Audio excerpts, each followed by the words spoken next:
वीणावरदण्डमण्डितकरा या श्वेतपद्मासना। આજથી આપણે ધોરણ 12ની અંદર પ્રથમ ચેપ્ટર ભાગીદારી એટલે વિષય ઉપર આજે આપણે ચેપ્ટર નંબર 1 એકાઉન્ટની શીખીશું. સૌથી પહેલાં આપણે જે શીખવાનું છે કે ભાગીદારી એટલે શું. 11મા ધોરણની અંદર એકાકી શીખી ગયા છો કે જેની અંદર એક જ વ્યક્તિ હોય, પણ ભાગીદારી એટલે ઓછામાં ઓછી 2 અથવા 2થી વધુ. ઓછામાં ઓછી 2 અથવા 2થી વધુ. સામાન્ય અર્થની અંદર એમ કહીએ છીએ કે ઓછામાં ઓછી 2 અને વધુમાં વધુ આપણે 20 ભાગીદાર રાખી શકીએ. પરંતુ આપણી પાસે એક નિયમ છે કે શરાબી પેઢીમાં આપણે 10 ભાગીદાર રાખી શકીએ અને કંપનીના નિયમ પ્રમાણે આપણે 50 રાખી શકીએ. પણ ભાગીદારી પેઢીના નિયમ પ્રમાણે ઓછામાં ઓછા 2 અને વધુમાં વધુ 20. હવે ભાગીદાર એટલે શું? તો ભાગીદારી પેઢીમાં જે વ્યક્તિઓ જોડાય એને આપણે ભાગીદાર કહીએ છીએ. આ ભાગીદાર 2 હોય અથવા 2થી વધુ હોય તો એ આપણી ભાગીદારી પેઢી તૈયાર થાય. આ ભાગીદારી પેઢીની અંદર કેટલાક નિયમોમાંથી આપણે પસાર થવું પડે કે ભવિષ્યની અંદર 2 કે 2થી વધુ વ્યક્તિઓ જે હોય એ લોકોની વચ્ચે કોઈ પણ પ્રકારનો ઝઘડો ન થાય અથવા તો કોઈ પણ પ્રકારનો મતભેદ ન થાય, તો એ મતભેદ માટે કેટલાક નિયમોને આપણે અનુસરવું પડે. એ નિયમોને આપણે કહીએ છીએ ભાગીદારી પેઢીનું કરારનામું, જેને આપણી સાદી ભાષામાં કહીએ છીએ કરારનામું. આ કરારનામું એટલે એવી રીતે તૈયાર કરવામાં આવે કે જે ભાગીદારો આની અંદર જોડાયેલા છે એ ભાગીદારો ભવિષ્યમાં કોઈ પણ પ્રકારનો પ્રશ્ન ઊભો થાય તો કરારનામું એક વખતે જોઈ શકે. કરારનામાની અંદર કેટલીક વસ્તુઓનો સમાવેશ થાય. એ વસ્તુઓમાં સૌ પ્રથમ છે નફા નુકસાનનું પ્રમાણ, બીજું છે મૂડી, ત્રીજું છે મૂડી પર વ્યાજ, ચોથું છે ઉપાડ પર વ્યાજ, પાંચમું છે પગાર, બોનસ, કમિશન કે કોઈ પણ પ્રકારનું મહેતાણું, છઠ્ઠું છે લોન પર વ્યાજ, સાતમું છે પાઘડી. કેટલાક મુદ્દાઓની જરૂર છે જે મુદ્દાઓના આધારે આપણે શીખીએ. તો સૌથી પહેલાં કરારનામાની અંદર નફા નુકસાનનું પ્રમાણ. જો તમારા કરારનામામાં નફા નુકસાનના પ્રમાણનો ઉલ્લેખ હોય તો તમારે એ પ્રમાણ ગણવું. માની લો કે એક પેઢી છે જેની અંદર A, B અને C 3 ભાગીદારો છે. ત્રણેય ભાગીદારોએ કરારનામામાં એવું નક્કી કર્યું કે નફા નુકસાનનું પ્રમાણ 2:2:1 રાખવું. તો એનો મતલબ એવો થયો કે તમારી ભાગીદારી પેઢીની અંદર આ ત્રણેય ભાગીદારો વચ્ચે નફો થાય કે નુકસાન થાય આ પ્રમાણની અંદર જ વહેંચવું. જો કરારનામાની અંદર નફા નુકસાનના પ્રમાણનો કોઈ પણ પ્રકારનો ઉલ્લેખ ન કર્યો હોય તો ત્રણેય ભાગીદારો સરખા ભાગે વહેંચે. આ કરારનામાની અંદર એક નક્કી કરેલી વસ્તુ છે. નફા નુકસાનનું પ્રમાણ જો ન આપ્યું હોય તો ત્રણેય ભાગીદારોએ સરખા પ્રમાણમાં વહેંચણી કરવી. આ ખાસ ધ્યાનમાં રાખવું કરારનામામાં નંબર 1. બીજું છે મૂડી. કયો ભાગીદાર કેટલી મૂડી લાવશે એ કરારનામાની અંદર નક્કી કરેલું હોય. ત્રીજું છે મૂડી ઉપર વ્યાજ. જો દાખલાની અંદર મૂડી ઉપર વ્યાજ તમને આપ્યું હોય, કરારનામામાં નક્કી કર્યું હોય તો એટલા ટકા જ વ્યાજ આપવું. માની લો કે 10% આપ્યું હોય, 8% આપ્યું હોય કે 20% આપ્યું હોય કે 12% આપ્યું હોય, જે આપ્યું હોય એ. તો કરારનામાની અંદર મૂડી ઉપર વ્યાજ આપ્યું હોય તો જ આપણે મૂડી ઉપર વ્યાજની ગણતરી કરવી. જો તમને મૂડી ઉપર વ્યાજની દાખલામાં કોઈ પણ પ્રકારની સૂચના ન આપી હોય તો આપણે મૂડી ઉપર વ્યાજ ગણવું નહીં. ત્યાર પછી છે ઉપાડ ઉપર વ્યાજ. એ પણ મૂડી ઉપરની જેમ જ છે કે મૂડી ઉપર વ્યાજ જો કરારનામામાં ઉલ્લેખ હોય તો ધ્યાનમાં લેવું, ન હોય તો ન લેવું. એના પછી છે પગાર, બોનસ, કમિશન અને મહેતાણું. તો આ જે છે એ જો દાખલાની અંદર આ ત્રણેય ભાગીદારોની અંદરમાંથી કોઈ પણ ભાગીદારને પગાર આપવો, બોનસ આપવું કે કમિશન આપવું એ જો નક્કી કર્યું હોય અને કરારનામામાં જોગવાઈ હોય તો જ તમે આપી શકો. અને જો કરારનામામાં જોગવાઈ ન હોય તો એ ભાગીદાર કોઈ પણ વસ્તુ માગી શકે નહીં. એના પછી છે લોન ઉપર વ્યાજ. લોન ઉપર વ્યાજ એ એવી વસ્તુ છે કે જો ભાગીદારી કરારનામાની અંદર લોન ઉપર વ્યાજનો ઉલ્લેખ હોય તો સૌથી પહેલાં લોન ઉપર વ્યાજ જેટલા ટકાનો ઉલ્લેખ હોય એ આપવું, પણ લોન ઉપર વ્યાજમાં કેટલા ટકા આપવું એનો ઉલ્લેખ ન હોય તેમ છતાંય 6% આપવું એવું કરારનામામાં ઉલ્લેખ છે. આપણે આખા દાખલાની અંદર એક વસ્તુ યાદ રાખજો કે જો જેટલી વસ્તુ તમને માંગી છે એટલી જ વસ્તુ તમારે કરવી. પાઘડીનું તો એક આખું ચેપ્ટર આપણે આવશે જ ભણવાનું, એટલે પાઘડી એ સમયે આપણે બહુ વિગતવાર શીખી લઈશું, પણ અત્યારે આપણને કેટલી વસ્તુની જરૂર છે. તો સૌથી પ્રથમ આ ચેપ્ટરની અંદર બોર્ડની પરીક્ષાની અંદર પહેલા ચેપ્ટરની અંદરથી આપણને વિભાગ એની અંદર એક ગુણનો વિકલ્પ પૂછાશે. એક ગુણનો વિકલ્પ. વિભાગ સીમાં 3 ગુણનો એક નાનો દાખલો પૂછાશે. એટલે ટોટલ આપણને આ ચેપ્ટરની અંદરથી 4 ગુણનો પૂછાય છે. વિકલ્પમાં શું પૂછાય? તો વિકલ્પની અંદર અલગ અલગ પ્રકારના વિકલ્પો પૂછાય.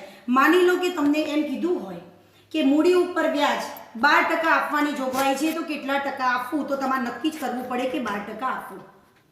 તમને સૂચના આપી છે કે કરારનામામાં મૂડી ઉપર વ્યાજ ચૂકવવું નહીં, તો કેટલા ટકા આપવું? તો કોઈ પણ સંજોગોમાં આપવું નહીં.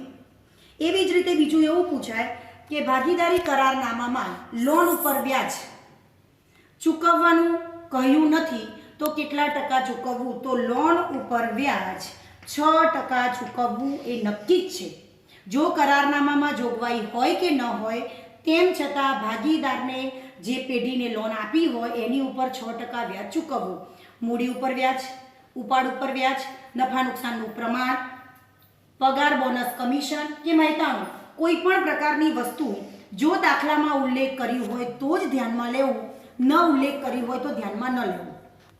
ખાલી 2 જ વસ્તુનું ધ્યાન આપવું કે નફા નુકસાનનું પ્રમાણ અને લોન પર વ્યાજ.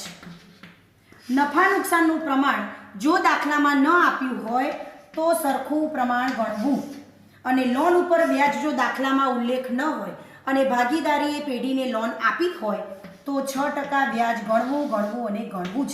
વિકલ્પમાં ઘણી વખતે પૂછાતું હોય કે કરારનામામાં લોન ઉપર વ્યાજનો ઉલ્લેખ નથી તો ગણવું કે નહીં? તો વિકલ્પમાં તમને કીધું હશે કે કાંઈ પણ ન ગણાય, 10% ગણવું, 12% ગણવું કે 6% ગણવું, તો ઉલ્લેખ ન હોવા છતાંય 6% ગણવું. વિભાગ એની અંદર 1 ગુણની અંદર તમને આવા નાના નાના પ્રશ્નો પૂછાતા હોય છે, તો એની અંદર તમારે ધ્યાન આપવું. બીજું છે વિભાગ સીની અંદર જે નાના દાખલા પૂછાય છે, તો એ નાના દાખલાની અંદર પહોંચતા પહેલાં એક વખતે તમારે સૌથી પહેલાં ભાગીદારના મૂડી ખાતા તૈયાર કરવા પડે. જો ભાગીદારના મૂડી ખાતા તમને આવડતા હોય તો જ તમે નાના દાખલાને ધ્યાનથી સમજી શકો. તો સૌથી પહેલાં ભાગીદારના મૂડી ખાતા અને એના પછી છે નફા નુકસાન ફાળવણી ખાતું. આ બંને જ ખાતા તમને આવડવા જોઈએ, અને ભાગીદારોના મૂડી ખાતા અને નફા નુકસાન ફાળવણી ખાતું જો આવડતું હોય ને પહેલા ચેપ્ટરમાં આપણે શીખી ગયા હોય તો ચેપ્ટર નંબર 2 ની અંદર આપણને થોડી સરળતા રહે. અને ભાગીદારીના મૂડી ખાતા તો તમને ભાગ 1 ની અંદર બધા જ ચેપ્ટરની અંદર ભાગીદારોના મૂડી ખાતાની તમને જરૂર પડશે જ. એટલે મૂડી ખાતા તો ખૂબ જ ધ્યાનથી સમજવાના કે તમને બધા જ ચેપ્ટરની અંદર સૌથી પહેલાં ભાગીદારના મૂડી ખાતા બનાવવા જ પડશે, એ નક્કી જ છે.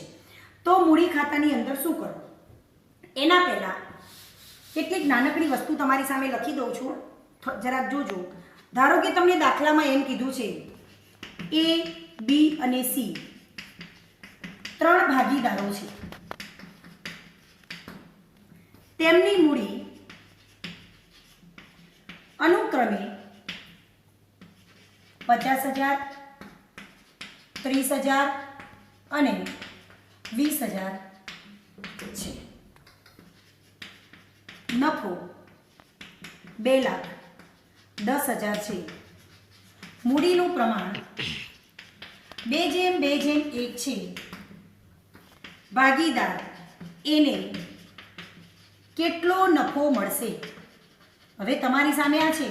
તમને મેં પહેલાં કીધું છે કે કરારનામામાં નફા નુકસાનના પ્રમાણનો ઉલ્લેખ ન હોય તો ભાગીદારને સરખે હિસ્સે નફો નુકસાન વહેંચવું. આખા દાખલામાં તમે ધ્યાનથી જોજો કે તમને દાખલામાં મૂડીનું પ્રમાણ આપ્યું છે, નફા નુકસાનનું નથી આપ્યું. એનો અર્થ એવો થયો કે આપણો જે નફો છે 2,10,000 એ બી અને સી ત્રણેયને સરખા ભાગે આપવો. તો સરળતાથી આપણને ખબર પડી જાય કે ભાગીદારને 70,000 રૂપિયા મળશે. બહુ સરળ વસ્તુ, પણ તમે ઉતાવળની અંદર ખોટો નિર્ણય લઈ લો કે હું આપી દીધું છે પ્રમાણ 2:2:1, એટલે દરેક વિદ્યાર્થી શું કરશે ઉતાવળમાં કે 2,10,000 ને એ ભાગીદારને 2/5 આપી દેશે. તો એ દાખલાની અંદર આપણા રોકડા 3 ગુણ નજરની સામે હોવા છતાં, આવડતું હોવા છતાં આપણે બિલકુલ ખોઈ બેસીએ. એટલે આવી નાનકડી કેટલીક વસ્તુઓનું ધ્યાન દેવું.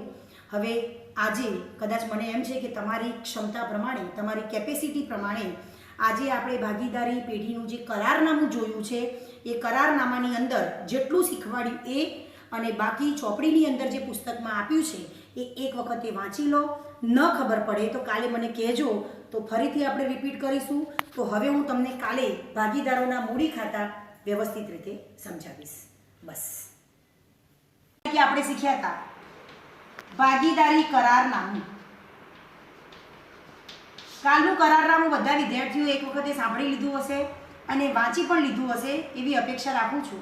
આજે આપણે એક નવો પોઈન્ટ ચાલુ કરીએ છીએ, નફા નુકસાન ફાળવણી ખાતું અને ભાગીદારોના મૂડી ખાતા. આજે આ બે વસ્તુ આપણે શીખવાની છે. શેના માટે બે વસ્તુ શીખવાની? તો આપણે 3 ગુણનો જે સી વિભાગની અંદર દાખલો પૂછાય છે એ દાખલાની અંદર આ નફા નુકસાન ફાળવણી ખાતું અને ભાગીદારોના મૂડી ખાતા જો આવડતા હશે તો તમે બહુ સરળતાથી આ વસ્તુનો દાખલો ગણી શકશો.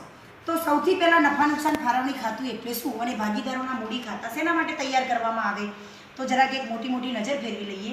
નફા નુકસાન ફાળવણી ખાતું એક વખતે તમારી સામે દોરું અને પછી તમને સમજાવી દઉં. 31/3/2020ના રોજ પૂરા થતા વર્ષનું નફા નુકસાન ફાળવણી ખાતું. નફા નુકસાન ફાળવણી ખાતું એટલે આમ તો જોવા જઈએ તો નફા નુકસાન ખાતાનો જ એક ભાગ કહેવાય, પણ નફા નુકસાન ખાતું એ આપણે કંપની માટે તૈયાર કરીએ અને નફા નુકસાન ફાળવણી ખાતું એ સ્પેશિયલ ભાગીદારો માટે તૈયાર કરીએ. નફા નુકસાન ફાળવણી ખાતાની અંદર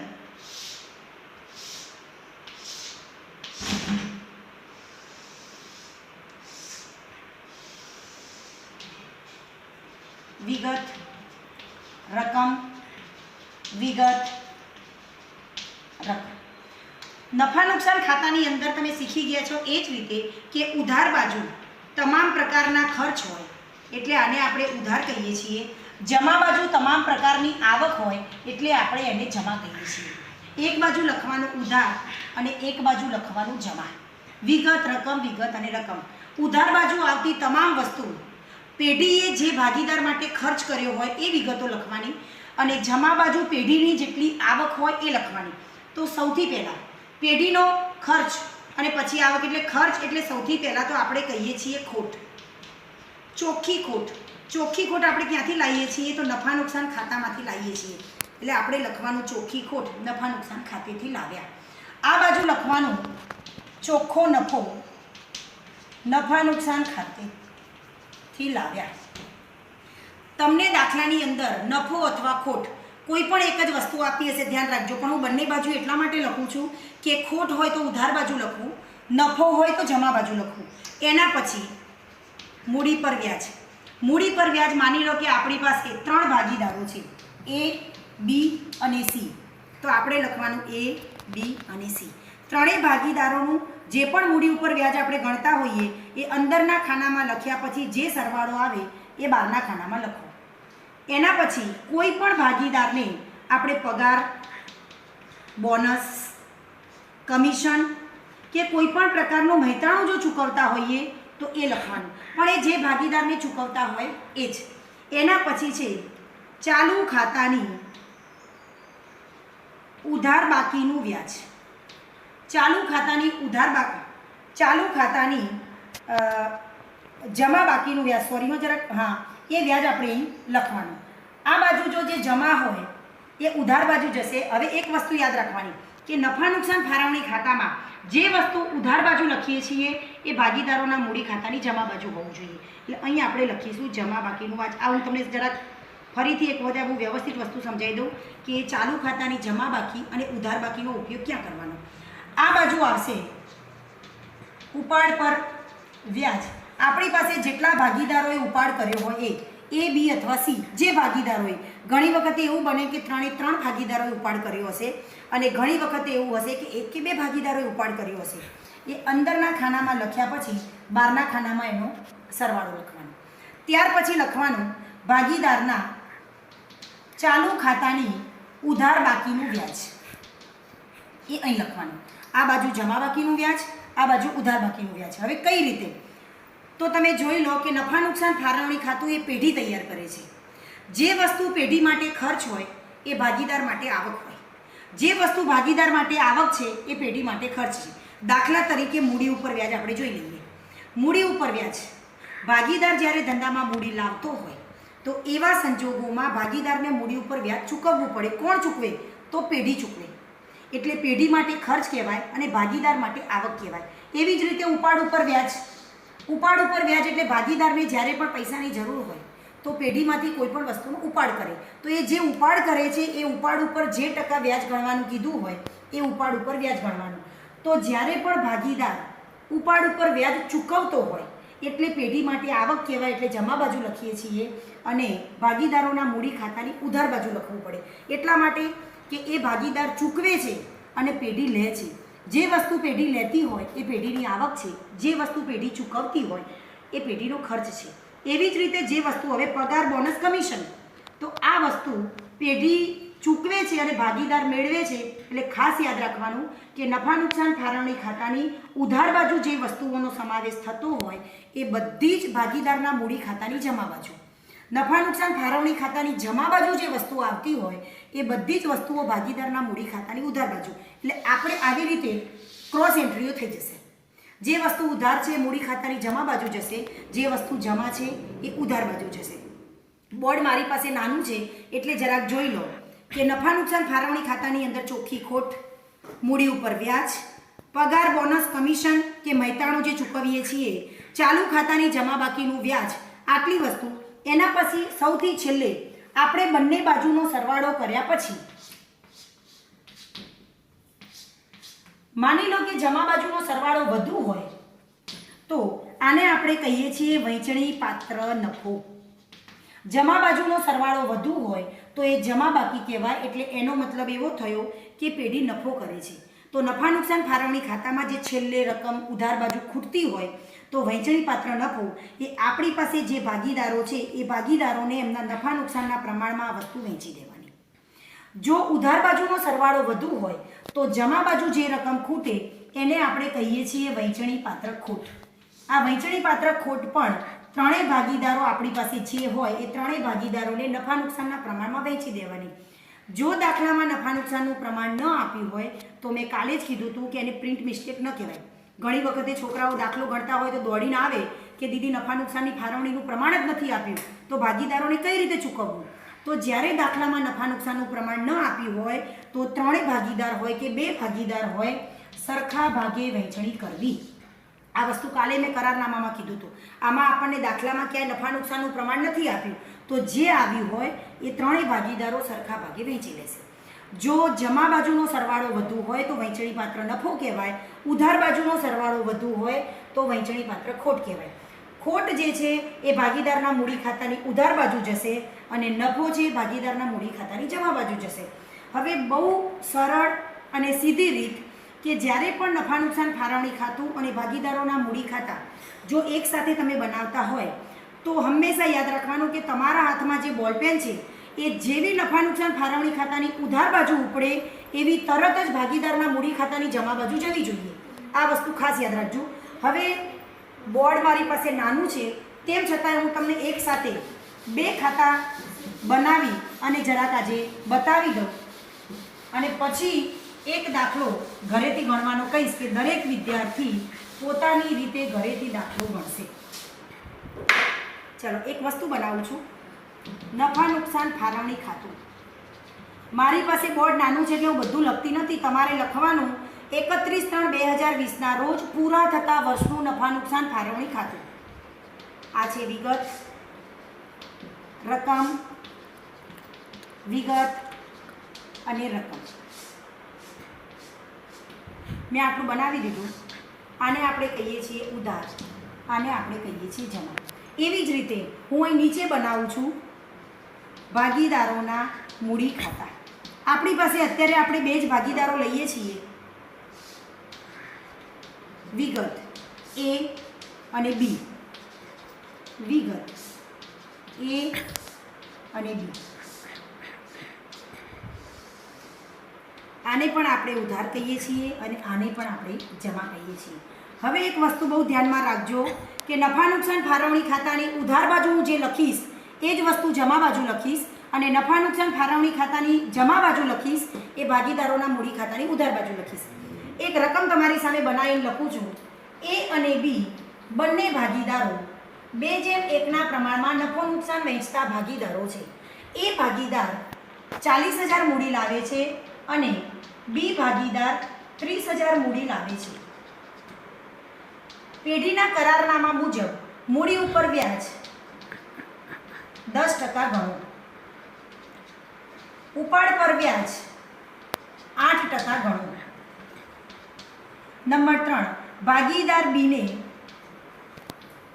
દર માસે 1,000 પગાર ચૂકવવો. જો તમારી સામે રકમ જાતે લખું છું. એ અને બી 2:1ના પ્રમાણમાં નફો નુકસાન વહેંચે છે. એ ભાગીદાર 40,000 અને બી ભાગીદાર 30,000ની મૂડી લાવે છે. કરારનામા પ્રમાણે મૂડી ઉપર વ્યાજ 10%, ઉપાડ ઉપર વ્યાજ 8%. બીને દર માસે 1,000 પગાર ચૂકવવામાં આવે છે. પેઢીનો ચોખ્ખો નફો ₹24,000 છે. પેઢીનો નફો 24,000 છે. ભાગીદારોના મૂડી ખાતા અને નફા નુકસાન ફાળવણી ખાતું તૈયાર કરો. ભાગીદાર એ 5,000નો ઉપાડ અને ભાગીદાર બીએ 3,000નો ઉપાડ કર્યો છે. આની અંદર હું તારીખ નથી લખતી, બાકી જો તમને તારીખ કીધી હોય તો તમે એ પ્રમાણે મહિના ગણી અને તમે ઉપાડ લખી શકો. ભાગીદાર એ 5,000 અને ભાગીદાર બી 3,000નો ઉપાડ કરે છે. દાખલો ગણો. આ એક રીત મેં તમારી સામે રકમ લખી છે. હવે દાખલાની શરૂઆત કરીએ તો સૌથી પહેલાં નફા નુકસાન ફાળવણી ખાતું અને ભાગીદારોના મૂડી ખાતા. ધ્યાન રાખજો, કોઈ પણ દાખલાની શરૂઆત કરતાં પહેલાં જેમ ક્રમ પ્રમાણે વસ્તુ વાંચતા હોય એમ ક્રમ પ્રમાણે જ આગળ વધજો. તો સૌથી પહેલાં આપણે રકમની શરૂઆત કરીએ. એ અને બી 2:1ના પ્રમાણમાં નફો નુકસાન વહેંચે છે. એ ભાગીદાર 40,000 અને બી ભાગીદાર 30,000 મૂડી લાવે છે. ભાગીદારના મૂડી ખાતાની જમા બાજુ આપણે લખીશું બાકી આગળ લાવ્યા, કેમ કે હંમેશા મૂડી ખાતાની બાકી જમા જ હોય અને ઉપાડની બાકી ઉધાર હોય, નક્કી જ છે. બાકી આગળ લાવ્યા અહીં લખીશું આપણે 40,000, અહીં લખીશું આપણે 30,000. આ આપણી એક અસર થઈ ગઈ. હવે આપણને કહ્યું છે મૂડી ઉપર 10% વ્યાજ ગણો. ચલો સૌથી પહેલાં આપણે લખીશું મૂડી પર વ્યાજ. 40,000ના 10% એટલે આપણે લખીશું 4,000 અને 30,000ના 10% એટલે આપણે લખીશું 3,000. જેવું નફા મૂડી ખાતાની જમા બાજુ લખીએ છીએ એટલે તરત આપણી બીજી નજર નફા નુકસાન ફાળવણી ખાતાની ઉધાર બાજુ આવી જોઈએ. હવે દાખલાની અંદર તમારી પાસે ચોખ્ખો નફો કે ચોખ્ખી ખોટ તમે નીચે જાઓ છો એટલે તમને ખબર પડે છે. એટલે હંમેશા દાખલાની શરૂઆત કરતાં પહેલાં નફા નુકસાન ફાળવણી ખાતામાં એક લીટી હંમેશા છોડી દેવાની, ઉધાર બાજુ અને જમા બાજુ. આપણે અહીં લખીશું મૂડી પર વ્યાજ. એ અને બી 4,000 અને 3,000, સરવાળો બહારના ખાનામાં લખીશું 7,000. નંબર 2, એક વસ્તુ પૂરી થઈ ગઈ. ઉપાડ ઉપર 8% વ્યાજ ગણો. ઉપાડ ઉપર 8% વ્યાજ કરવાનું કીધું છે તો જોઈ લેવાનું કે ભાગીદાર એ 5,000 અને ભાગીદાર બીએ 3,000નો ઉપાડ કર્યો છે. બીજી વસ્તુ કે તમને આની અંદર કોઈ પણ તારીખ કે માસનો ઉલ્લેખ નથી કર્યો, એનો મતલબ એવો થયો કે વર્ષની શરૂઆતમાં જ ઉપાડ કર્યો હશે એટલે આપણે એની ઉપર પૂરેપૂરું ગણવું. આ લખું છું ઉપાડ 5,000 અને 3,000. હવે કહ્યું છે ઉપાડ ઉપર 8% વ્યાજ ગણો તો લખો ઉપાડ પર વ્યાજ 5,000ના 8% એટલે 8×5 = 40, આપણે લખીશું 400 અને 3,000ના 8% 8×3 = 24, એટલે લખીશું 240. અહીં આગળ પાછી એક લીટી છોડી દેવાની અને અહીં લખવાનું ઉપાડ પર વ્યાજ એ અને બી. અહીં લખીશું 400, અહીં લખીશું 240. સરવાળો બહારના ખાનામાં કરીશું 640. અહીં સુધી આપણે ક્લિયર થઈ ગયા. હવે આપણને ત્રીજા નંબરનો પોઈન્ટ કીધો છે, બીને દર માસે 1000 પગાર ચૂકવવો. દર માસે આપણી પાસે 12 મહિનાનું આપણે હંમેશા હિસાબ તૈયાર કરતા હોય તો એક માસના 1000 તો 12 માસના 12000. તો અહીં તમારા 12 મહિનાના 12000 એટલે આપણે લખવાનું પગાર બીને આપણે લખવાનું 12000. 1000 ગુણ્યા 12 એટલે 12000 દર માસે છે. ધ્યાન રાખજો, સીધો જ જો પગાર આપી દીધો હોય તો ઠીક છે, પણ તમને કીધું છે દર માસે એટલે આપણે લખીશું 12000. આની ઉધાર બાજુ એટલે તરત અહીં લખવાનું પગાર, કૌંસમાં લખવાનું બી. હવે ખાલી બીજ ભાગીદારને પગાર મળે છે એટલે લખીશું 12000. એને કાંઈ મળતું નથી એટલે એમાં આપણે કરીશું ડેશ. ચલો અહીં સુધી બરાબર. હવે આવ્યા છીએ પેઢીનો ચોખ્ખો નફો 24000 છે તો આપણે લખીશું ચોખ્ખો નફો, અહીં લખીશું 24000. આપણી પાસે ખોટ નથી એટલે આપણે લીટું દોરી દઈશું. ચોખ્ખો નફો 24000. હવે જુઓ, એના પછી આપણી પાસે કાંઈ નથી. મૂડી ખાતા અને નફા નુકસાન ખાતું, ફાળવણી ખાતું તૈયાર કરો. 5000 અને 3000. હવે આખા દાખલાની અંદર આપણી એક વખતે નજર ફરી જોવી જોઈએ કે કોઈ વસ્તુ હવે આપણી પાસે બાકી નથી, બધી જ વસ્તુ આવી ગઈ છે. તો હવે શું કરવાનું? ચલો હવે આપણે કરીશું સૌથી પહેલાં બંને બાજુનો સરવાળો. કેલ્ક્યુલેટર આપો બેટા. 24000 અને 640 એટલે આપણે લખીશું 24640. આ બાજુનો સરવાળો આપણે તરત નજર ફેરવી લેવાની કે બંને બાજુના સરવાળામાંથી વધુ કયું દેખાય છે, તો સ્વાભાવિક છે આ દેખાય છે. તો અહીં લખી દેવાનું 24640. 24640 માંથી 24640 માઇનસ આપણી પાસે 7000 અને 12000 છે એટલે આપણી પાસે વધશે 5640. આને આપણે કહીએ છીએ વહેંચણી પાત્ર નફો. વહેંચણી પાત્ર નફો શેના માટે? તો આપણી પાસે બંને ભાગીદારો છે જેની વચ્ચે આપણે નફા નુકસાનના પ્રમાણમાં પૈસા વેચવાના છે એટલે આપણે લખીએ છીએ વહેંચણી પાત્ર નફો. એ અને બી બંને ભાગીદારોને 5640 2:1 પ્રમાણમાં. જ્યારે પણ જેમ શબ્દનો ઉપયોગ આવે એટલે બંનેનો સરવાળો લખવો. એનો મતલબ એને મળશે 2/3 અને બીને મળશે 1/3. તો હવે આપણી પાસે 5640 છે અને ગુણ્યા 2 ભાગ્યા 3 એટલે આપણને મળશે 3760. બીજા ભાગીદારને મળશે 5640 ગુણ્યા 1/3. એટલા માટે આપણે નીચે 3 લખીએ છીએ કે બંને ભાગીદારોના નફા નુકસાનના પ્રમાણનો સરવાળો કરવાનો એટલે 2/3 અને 1/3. આ ભાગીદારને 5640ના 2/3 ભાગ મળશે, આ ભાગીદારને 1/3 ભાગ મળશે એટલે 1880. આ બંનેનો સરવાળો બરાબર 5640. હવે વહેંચણી પાત્ર નફો નફા નુકસાન ફાળવણી ખાતાની ઉધાર બાજુ છે તો જશે ભાગીદારના મૂડી ખાતાની જમા બાજુ. આપણે લખવાનું વહેંચણી પાત્ર નફો. અહીં લખવાનું છે 3760 અને અહીં લખવાનું છે 1880. હવે હંમેશા યાદ રાખવાનું કે ભાગીદારના મૂડી ખાતાની અંદર જમા બાજુનો સરવાળો વધુ હોય, કેમ કે મૂડી ખાતાની બાકી હંમેશા જમા જ હોય, એ નક્કી જ છે. એટલે સૌ પ્રથમ આપણે જમા બાજુનો સરવાળો કરવાનો. તો જમા બાજુનો આપણે સરવાળો કરીશું તો 40000 ને 4 44000, 44 ને 3 47, 47760. આ બાજુએ લખી દઈશું 47760. આ બાજુ છે 30000 અને 3000 એટલે આપણી પાસે થયા 33000 વત્તા 12000 વત્તા 1880 એટલે આ થયા 46880. આ બાજુ લખી દઈશું 46880. હવે જમા બાજુના સરવાળામાંથી ઉધાર બાજુનો સરવાળો જેટલો છે બાદ કરવાનો. 46860માંથી આપણે 3240 બાદ કરીશું. 3240 એટલે આપણી પાસે રકમ વધશે 43640.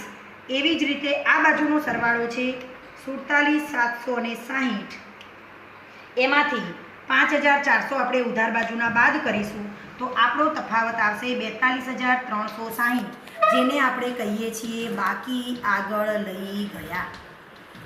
મૂડી ખાતાની બાકી આગળ લાવ્યા હતા વર્ષની શરૂઆતમાં અને વર્ષની આખરમાં મૂડી જે વધી એને લખીએ છીએ બાકી આગળ લઈ ગયા. એનો મતલબ એવો થયો, એક 2 મિનિટમાં આવ્યો, એનો મતલબ એવો થયો કે આ જમા બાજુનો જે સરવાળો હતો એમાંથી ઉધાર બાજુનો સરવાળો બાદ કર્યો તો આ ભાગીદારની આખરની મૂડી વધી 42,360 અને આ ભાગીદારની આખરની મૂડી વધી 43,640. આ બંને પાકા સરવૈયામાં મૂડી દેવા બાજુ મૂડી ખાતા કરીને આ બંનેની બાકી લખી દેવાની. આ દાખલો આપણો ચેપ્ટર 1ની અંદર આખો જ દાખલો સમજવો જરૂરી હતો, એટલા માટે કે ઘણી વખતે નાના નાના દાખલા પૂછતા હોય અને ઘણી વખતે ખાલી જગ્યાઓ પૂછાતી હોય તો તમને ખબર હોવી જોઈએ.